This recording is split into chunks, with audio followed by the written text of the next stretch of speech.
أعوذ بالله من الشيطان الرجيم. بسم الله الرحمن الرحيم. ياسين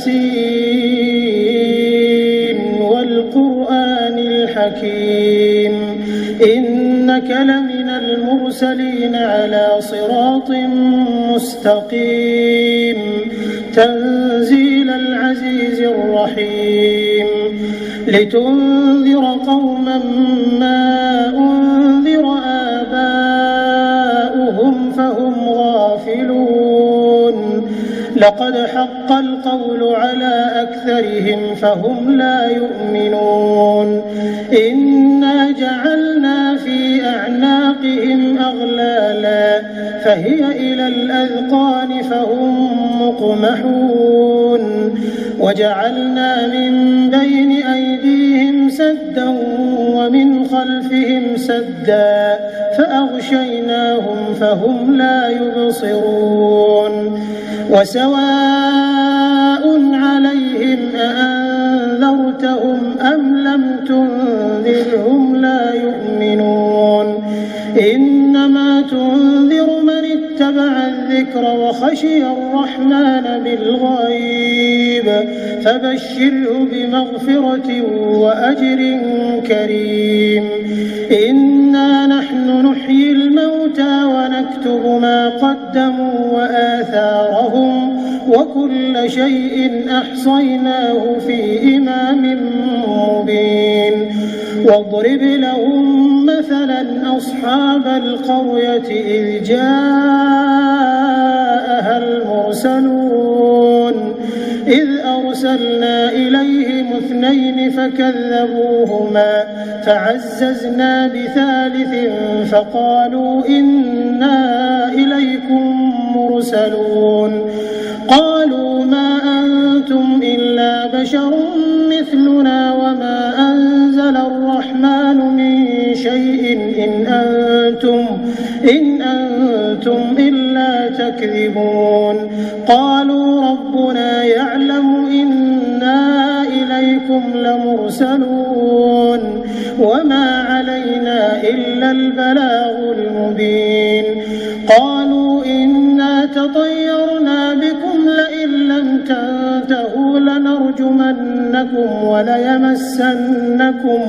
وليمسنكم منا عذاب أليم قالوا طائركم معكم أئن ذكرتم بل أنتم قوم مسرفون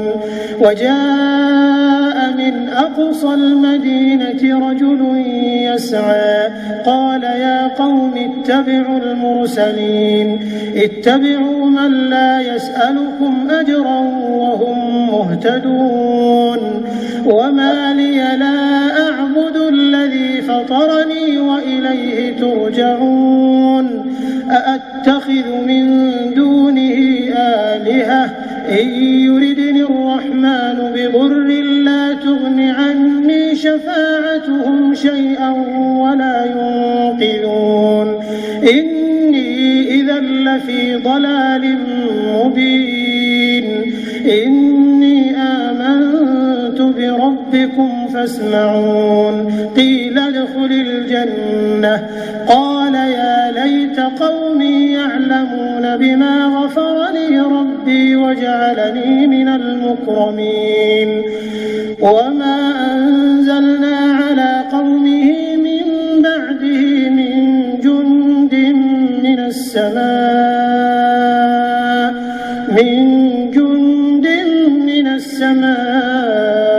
وما كنا منزلين إن كانت إلا صيحة واحدة فإذا هم خامدون يا حسرة على العباد ما يأتيهم من رسول إلا كانوا به يستهزئون ألم يروا كم أهلكنا قبلهم من القرون أنهم إليهم لا يرجعون وإن كل لما جميع لدينا محضرون وآية لهم الأرض الميتة أحييناها وأخرجنا منها حبا فمنه يأكلون وجعلنا فيها جنات من نخيل وأعناب وفجرنا فيها من العيون ليأكلوا من ثمره وما عملته أيديهم أفلا يشكرون سبحان الذي خلق الأزواج كلها مما تنبت الأرض ومن أنفسهم ومما لا يعلمون وآية لهم الليل نسلخ منه النهار فإذا هم مظلمون والشمس تجري لمستقر لها ذلك تقدير العزيز العليم والقمر قدرناه منازل حتى عاد كالعرجون القديم لا الشمس ينبغي لها أن تدرك القمر ولا الليل سابق النهار وكل في فلك يسبحون وآية لهم أنا حملنا ذريتهم في الفلك المشحون وخلقنا لهم من مثله ما يركبون وإن نشأ نغرقهم فلا صريخ لهم ولا هم ينقذون إلا رحمة منا ومتاعا إلى حين وإذا قيل لهم اتقوا ما بين أيديكم وما خلفكم لعلكم ترحمون وما تأتيهم من آية من آيات ربهم إلا كانوا عنها معرضين وإذا قيل لهم أنفقوا مما رزقكم الله قال الذين كفروا للذين آمنوا أنطعم من لو يشاء الله أطعمه إن أنتم إلا في ضلال مبين ويقولون متى هذا الوعد إن كنتم صادقين ما ينظرون إلا صيحة واحدة تأخذهم وهم يخصمون فلا يستطيعون توصية ولا إلى أهلهم يرجعون ونفخ في الصور فإذا هم من الأجداث إلى ربهم ينسلون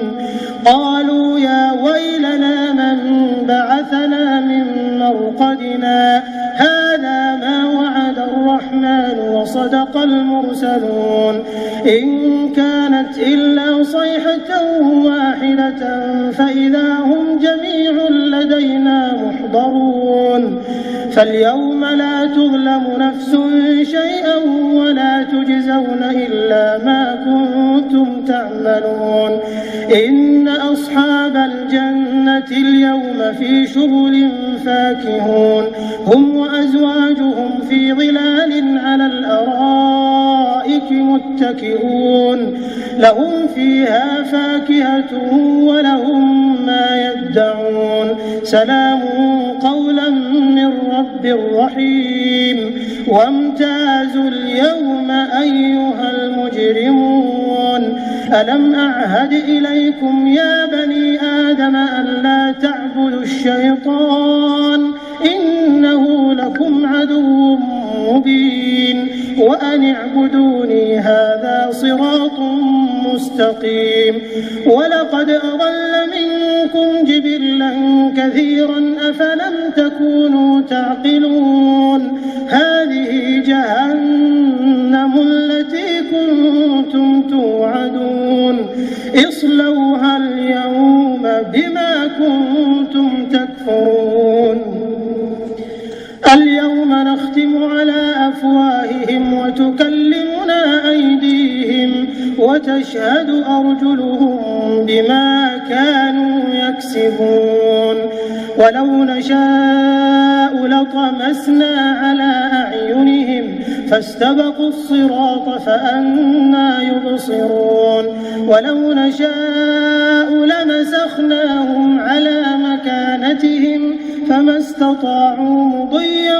ولا يرجعون ومن نعمره ننكسه في الخلق أفلا يعقلون وما علمناه الشعر وما ينبغي له إن هو إلا ذكر وقرآن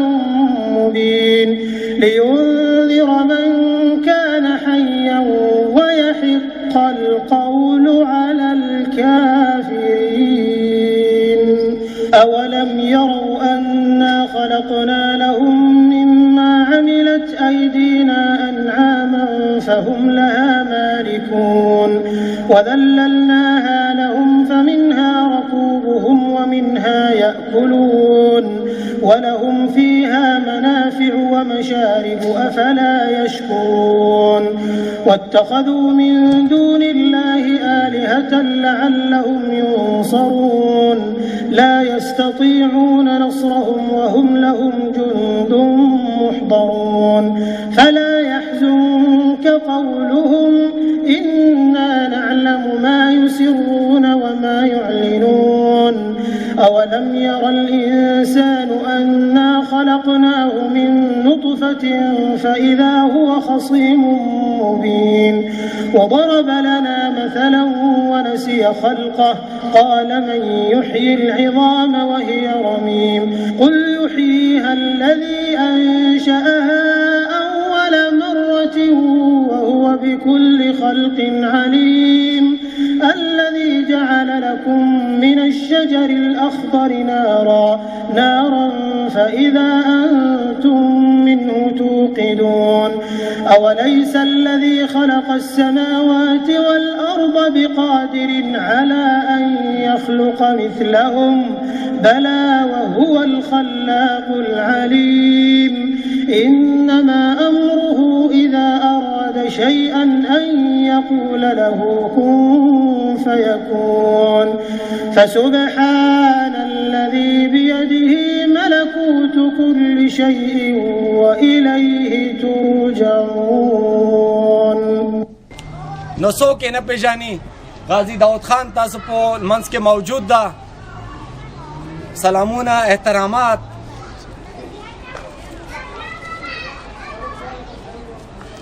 वही चुकुम कुमुना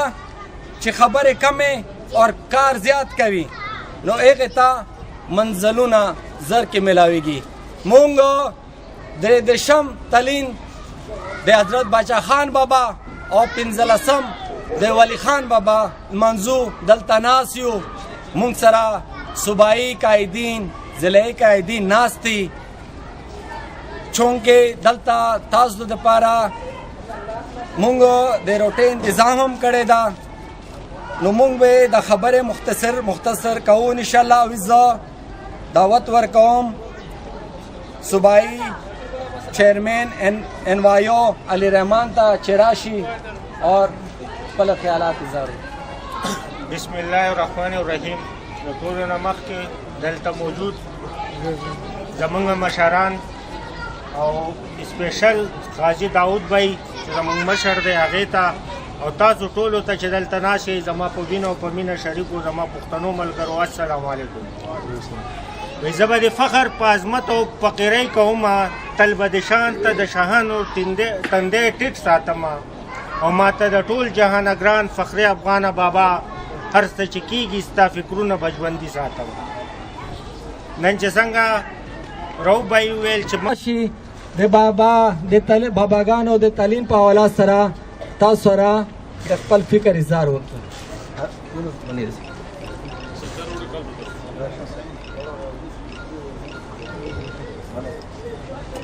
औज़ु बिल्लाहि मिनश्शैतानिर्रजीम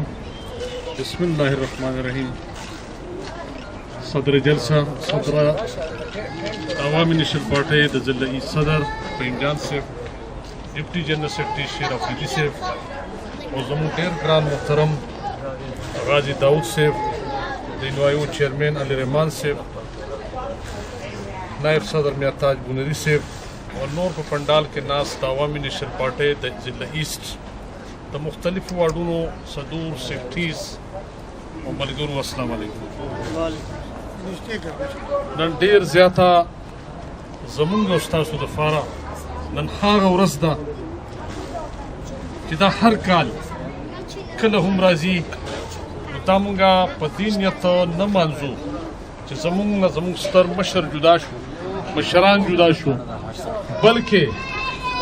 دې دپاره مانځو چې د دغې مشرانو کردار، د هغو ژوند، د هغو جدوجهد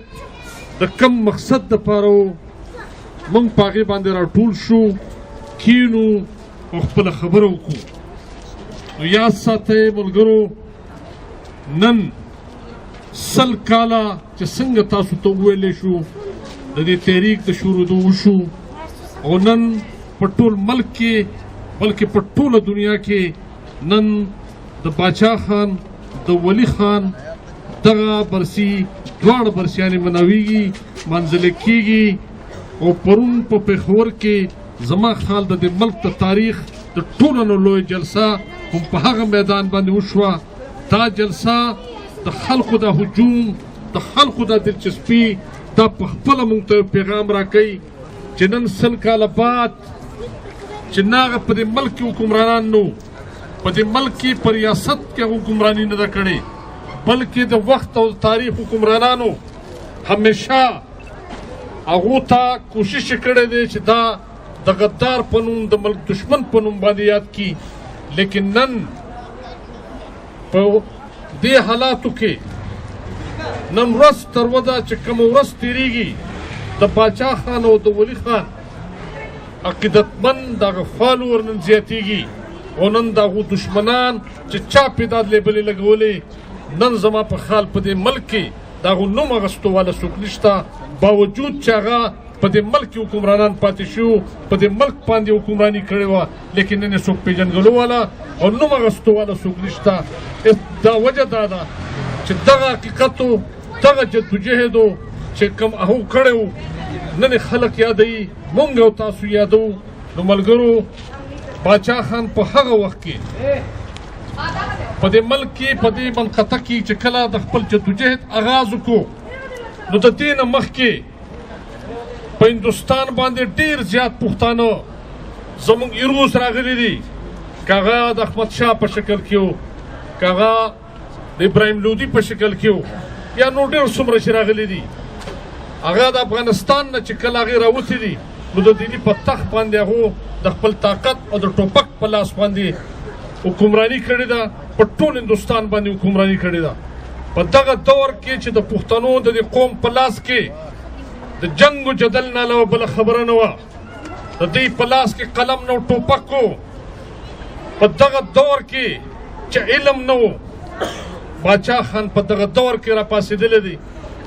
د دغې پښتنو نه د دې جنګجو قوم نه یې ټوپک اخیستی دی، هلته یې د امن خبره کړې ده او د هغو په لاس کې قلم ورکړی دی. او په دغه دور کې په هندوستان کې د پارلیماني سیاست خبره کړې ده، د جمهوریت خبره کړې ده، د ووټ خبره کړې ده. دا زموږ او ستاسو دپاره په دې صدۍ کې دا یو دومره یو عظیم انسان و چې هغه د ټوپک په ځای راځي د نوې دنیا ته د جمهوریت خبره کوي، د پارلیمنت خبره کوي او وایي چې که په دنیا حکمراني کوو نو د عدم تشدد په بنیاد او د علم په بنیاد او د جمهوریت په بنیاد باندې به مونږ په دې ملک باندې نور حکمراني کوو. او دغه شان په 1937 کې چې کله په دې ملک کې په هندوستان کې الیکشن کېږي نو خدای خدمتګاران په دغه دور کې په اقتدار کې راځي حکومت اخلي. په 1946 کې چې دوباره بیا په دې ملک کې الیکشن کېږي د باچا خان ملګري هغې پارلیمنت ته په لوی اکثریت باندې ځي او په هغه پښتونخوا چې نن ورته ویل کېږي دلته د پښتنو وطن جوړېږي، د پښتنو ریاست جوړېږي. زما په خیال د میرویس نیکه نه بعد که چا پښتنو ته د ریاست تصور ورکړی دی، د جمهوریت تصور ورکړی دی، نو هغه صرف او صرف باچا خان دی. او خپل د عدم تشدد هغه خبره یو داسې قوم ته وینا کول، داسې قوم ته عدم تشدد او د امن خبره کول دا ډېره ګرانه خبره وه. په هغه دور کې ملګرو نه کمیونیکیشن و، نه دا روډونه و، نه د تګ راتګ لارې دومره اسانې وې. لیکن مونږ او تاسو نن دا دعوه کولی شو چې باچا خان د پښتنو نه راته میلاو شوې ده، خو کم از کم مونږ سیاست ګټلی دی. مونږ د قوم ته الله تعالی مونږ ته دومره لوی سیاستدانان ډېر پیدا کېږي، په لارو کوڅو کې تاسو ته ډېر چې به میلاویږي، لیکن لیډر کله کله په صدو کې پیدا کېږي. او دا ستاسو لیډرو زمونږ او ستاسو لیډرو چې نن په هندوستان نه بلکې په ټوله دنیا کې خلک د عزت په نوم یادوي او هغه ته چې کومه درجه او کوم احترام ورکېږي، دا زمونږ د دې قوم دپاره د خوشحالۍ خبره ده. باچا خان د انسانیت خبره کوله، د امن او د عدم تشدد خبره کوله. نن ملګرو وخت ډېر نالم په لنډو لنډو به خبره کوم که د هغې نه پس د هغه 3 اولادو، یو د دې ملک تر ټولو لوی انقلابي شاعر غني خان، او دویم په ایجوکیشن کې د دې ملک تر ټولو نه لوی چې هغه ایجوکیشنر و علي خان، او دریم په دې ملک کې د هندوستان په دې تاریخ کې د ټولو نه غټ لیډر خان عبدالولي خان و چې هغه په دې ملک کې د سیاست بنیاد کې خو د جمهوریت د نوې تقاضې او په جدید انداز باندې هغه د جمهوریت خبره وکړه. نو ملګرو د هغه 3 واړه زامن په خپلو شعبو کې یو ډېر نوم پیدا کړی دی، که یو شاعر و نو بل په ایجوکیشن کې او په تعلیم په میدان کې او دریم په سیاست کې و. زمونږ او ستاسو په دنیا کې خلک ته مارکس خبره کوي، د لینن خبره کوي، د انقلاب فرانس خبره کوي چې هغو ډېر ایرو پیدا کړي، لیکن زمونږ او ستاسو د سوسایټۍ زمونږ ډاکټر، زمونږ پروفیسر، زمونږ دانشور چې هغه باچا خان و چې هغه د خپلې خاورې په سیاست پوهېدو، د خپل خاورې د خپل قوم د هغو په ذهن او په دماغ پوهېدو، او هغه بغیر د ریاست نه د قوم چې هغه ته دا لقب د باچا خان ورکاو، هغه په دې قوم باندې د خپل کردار د خپل جدوجهد په حواله باندې حکمراني کړې ده. نن په خپل په زړونو کې د پښتنو ځان لا هغه ځای جوړ کړی دی چې نن ورته خلک د باچا خان، او په دې ملک کې په سیاست کې خلک ډېر په یو بل پسې وایي، لیکن نن تاسو وګورئ دغه مخالفین هم په هغه پسې خبره نشي کولی. هغه په ژوند کې کمپرومایز نه دي کړي، هغه همیشه دپاره ودرېدلی دی او خپله خبره یې کړې ده، او همیشه د هغه خبره صحیح او صحیح ثابته شوې ده په دې ملک کې. ولي خان دغه شان چې د هغه د لارې د هغه نه پاتې شوی زمونږ دویم یو دومره قداور دنیا ډېر لوی تعلیم یافته انسان چې په دې ملک کې کله سیاست شروع کو، د هغه وخت د لوی دغه چې نن په دې ملک کې د امریت دور و، د امریت په دې دور کې هغه د مارشل لا او د دغې خلقو هغه مقابله کړې ده، او عیني لاره یې همیشه اخیستې ده. په دې ملک کې اصولي لاره اخیستې ده، که هغه د فاطمه جناب په شکل کې وه دا یې نه دي کتلي چې دا زنانه څوک ته، دا د کومې پارټۍ سره تعلق لري، لیکن د جمهوریت دپاره د امریت خلاف چې کله فاطمه جناب راووته نو ولي خان، باچا خان او نشنل پارټي د هغې جفته ملګرتیا وکړه. دغه شان که کله دا ملک چې کله ماتېږي، دا ملک چې کله ماتېږي نو ستاسو زمونږ دا لیډر دی چې دا بنګلادیش ته ځي، دا شیخ مجیب الرحمن په دې مجبوره کوي، ورته وایي چې راځه دا ملک جوړو،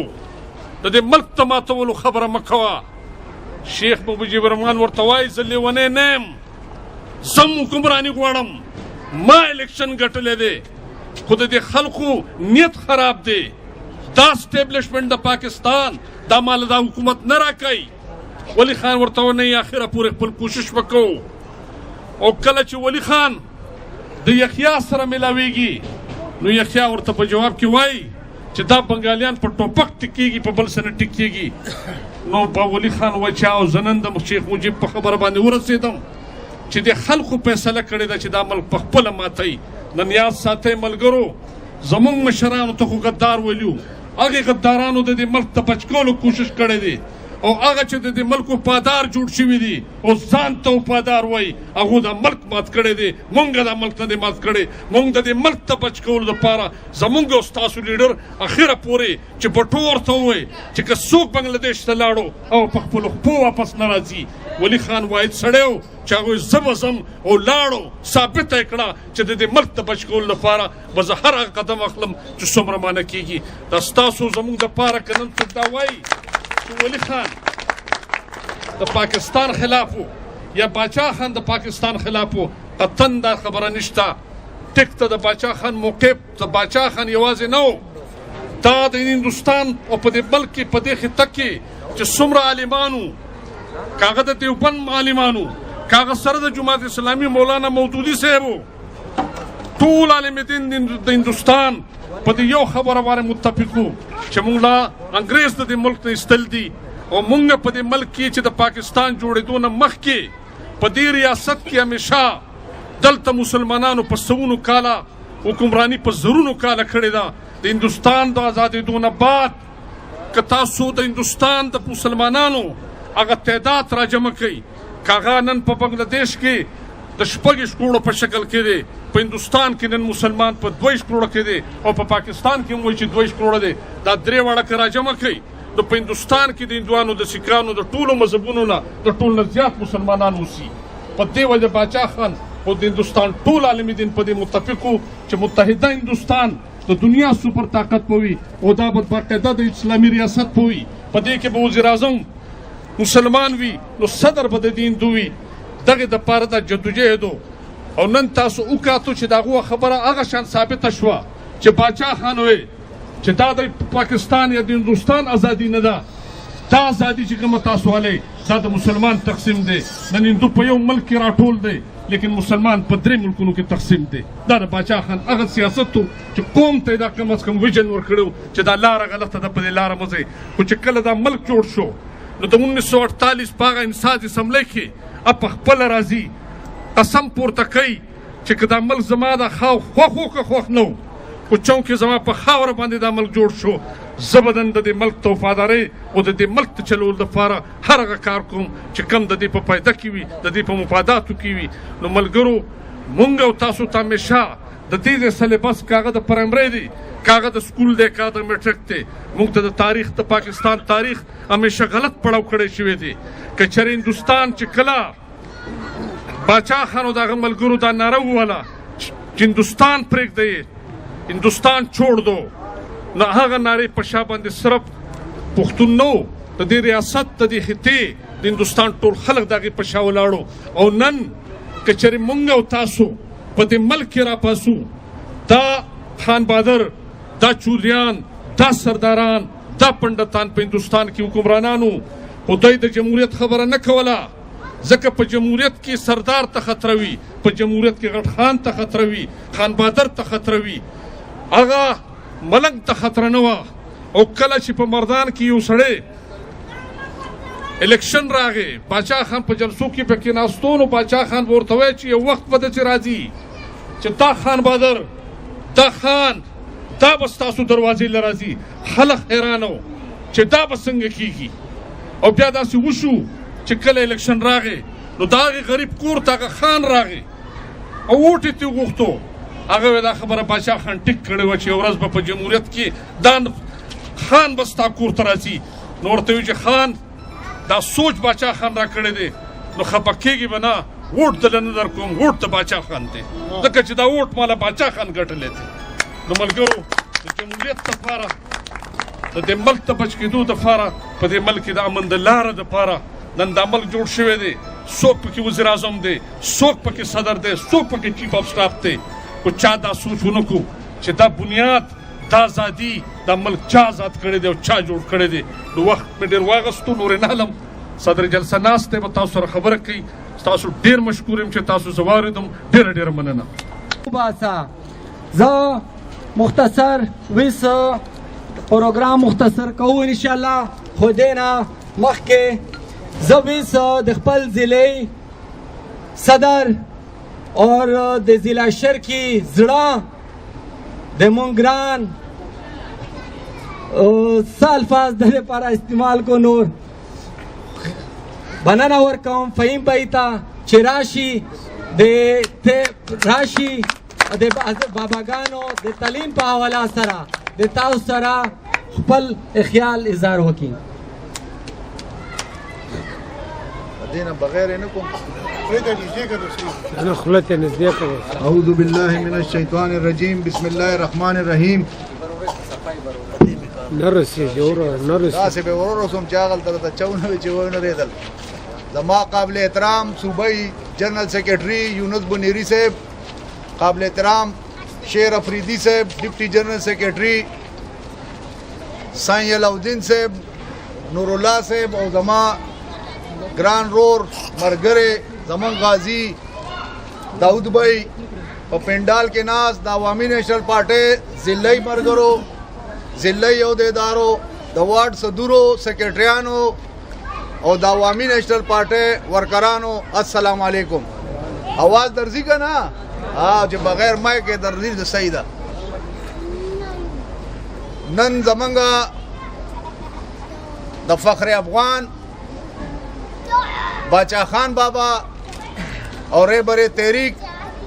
خان عبدالولی خان صاحب د دوی کلیز مانزو باغې کې چې زمونږ د مقررینو، زما مرګرو، زما د پارټۍ سینیر مرګرو او مقررینو چې تاسو ته څه خبرې وکړې دا به زه لږې پړوان دې باندې بوځمه. ټولو نه مخکې د هر سیاسي ورکر یو خپل جذباتي، هغه د خپلو جذباتو په خپلو خبرو کې په خپل هغې خبرو رهنمایي کوي.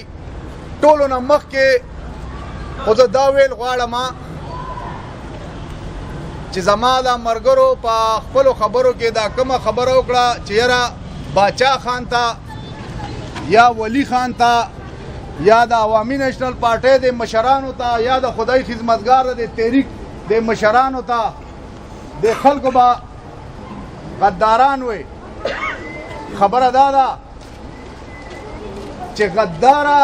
او بې ژبې او بې زبانه د کم سړي چې ژبه نه وي، د کم سړي چې زبان نه وي، او کم سړی چې نن یو خبره کوي سبا بله خبره کوي، د هغه ایمان نه وي. هغه خلک چې چا به دا الفاظ استعمالول، دا الفاظ پکار دی چې موږ نه استعمالو د خپلو مشرانو دپاره. دا چې هغه کومو خنزیرانو استعمال کړي دي، زه هغې له نن دا پیغام ورکول غواړم. دا کومو بدبختو چې دا الفاظ استعمال کړي دي او کومو خلکو زموږ د مشرانو دپاره دا الفاظ ویلي، زه نن دا میسیج ورکول غواړم چې بې غیرتو همدغه خولې وې ستاسو، په دغې خولې باندې تاسو چې کوم دی د دې دپاره دا الفاظ استعمالول، نن هماغه خولې دي ستاسو چې په هغې خولو بیا تاسو غول خورئ. بیا تاسو څنګه وایئ که په پاکستان کې، که په بر صغیر کې، که په ایشیا کې که خلک شته یا د عدم تشدد پالیسي شته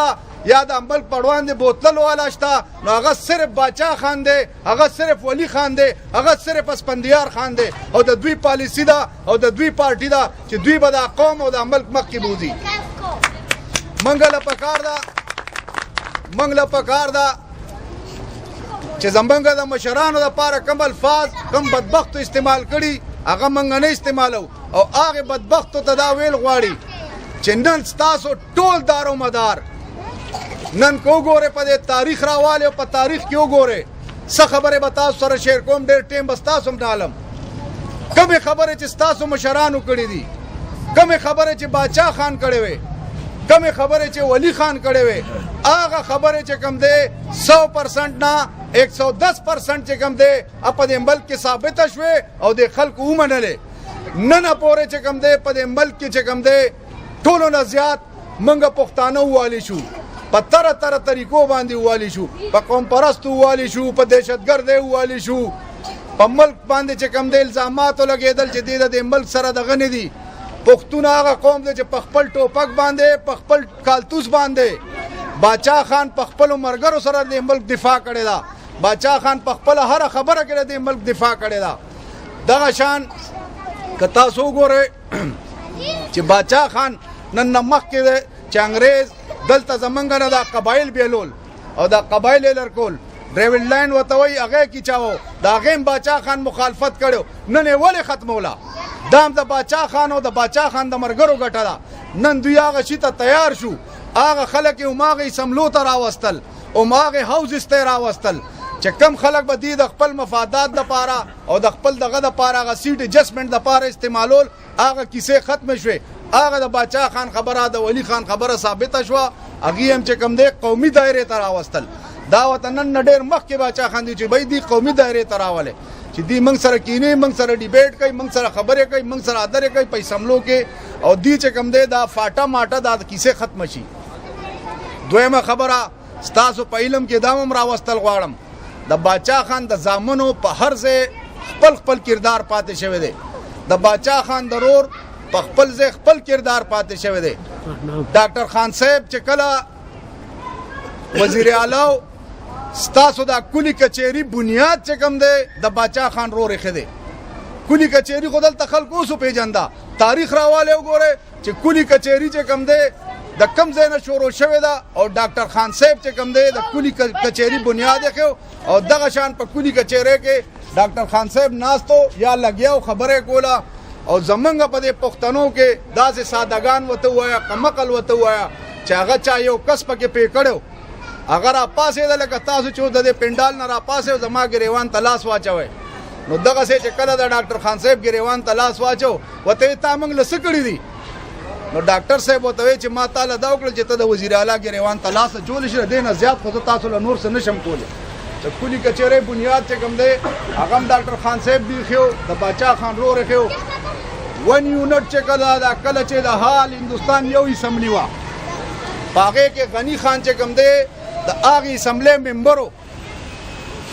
په هغې اسمبلۍ کې به غني خان ممبر و. هغه به هلته ترجماني هر څه کوله د پښتون قوم دپاره.